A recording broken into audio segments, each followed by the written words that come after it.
زياده 6 مليون طن، والزياده 30%، مع ان زياده الوزير التموين 4%. هي دي الدوله، هي دي الدوله اللي عليك ان تفكر ماليا.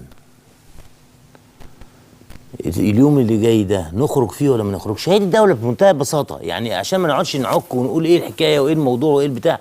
هي دي الدوله اللي بتحكمنا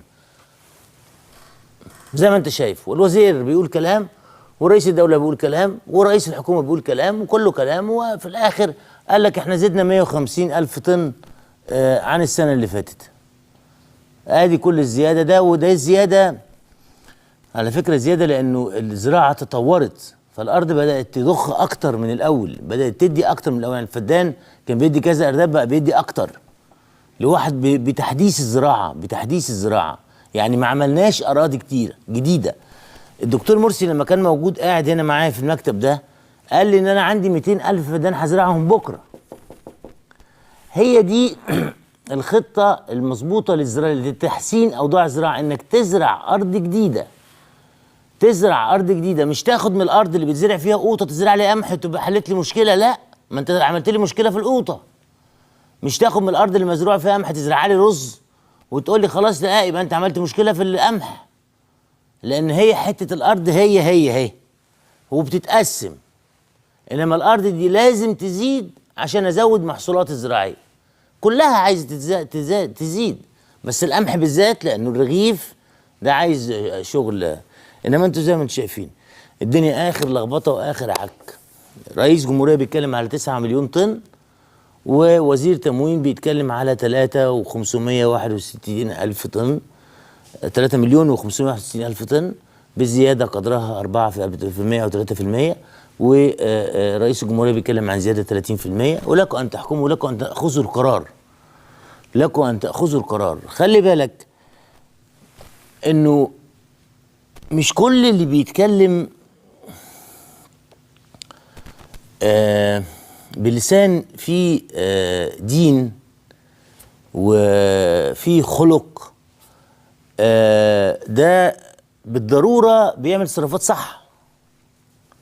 انا مش بتكلم على حد بعينه، انا بتكلم على انه لازم تلفتوا يعني نظركم يتلفت للحكايه دي، ان مش كل اللي بيتكلم بشعارات دينيه وبتاع دي بالضروره هو صح.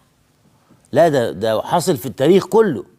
شفتوا الله يرحمه حسن البارودي، واطيعوا الله والرسول واولي الامر منكم، شفتوه في فيلم الزوجه الثانيه. فمش كل اللي بيتكلم باسم الدين ده ضروري بالضروره يبقى راجل صح. انت خليك انت الصح، مالكش دعوه بالاخر. يعني انت مالكش دعوه بالاخر، خليك انت الصح. انت خد القرار اللي تشوفه صح بما يناسب شرع ربنا سبحانه وتعالى. يقول لك مرسي شرع الله وعايزينه عشان يطبق شرع الله. عمل ايه هو؟ حد يقول لي حاجه واحده ليها علاقه بشرع الله حاول يطبقها مرسي واحنا رفضناها او قبلناها. حاول يعملها. ايه قلت لكم قبل كده؟ انه زود فلوس الخمره، غلى سعر الخمره، انه زود الضريبه على كازينات القمار. عمل ايه؟ مش معنى كده ان انا عايز اقفل كازينات القمار ولا عايز اخلي الخمره بسعر ارخص، لا، بس بقول لكم عشان تشوفوا ان الكلام حاجه والشغل على الارض حاجه تانية. الكلام حاجه والشغل على الارض حاجه تانية. انا بقرب لكم الصوره، مش بقول لكم رايي. انا بقرب لكم الصوره، بقرا زي ما انتوا بتقروا كده. بس يمكن الواحد متاحه ليه كل الجرايد، متاحه ليه كل الكتب اللي بتطلع حديثه، متاحه ليه التقارير اللي بتطلع هنا وهنا وهنا وهنا، وبيسمع هنا وهنا وهنا وهنا.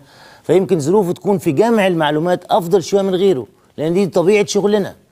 فانا بحاول اقرب لكم المسافات. ادي الحكومه واللي جاي قراركم. اذا لم يخرج الشعب في 30 يونيو فلينتظر الجحيم.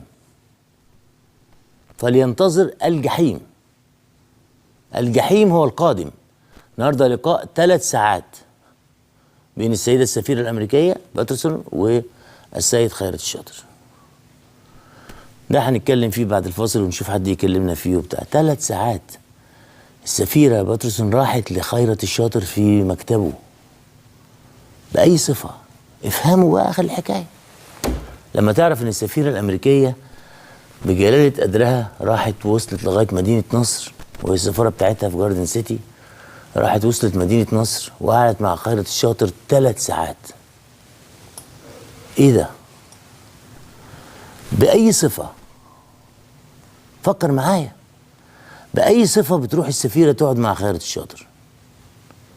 بأي وجه حق يعني؟ ايه في ايه؟ وليه اليومين دول؟ ليه اليومين دول بياخدوا الدعم من أمريكا؟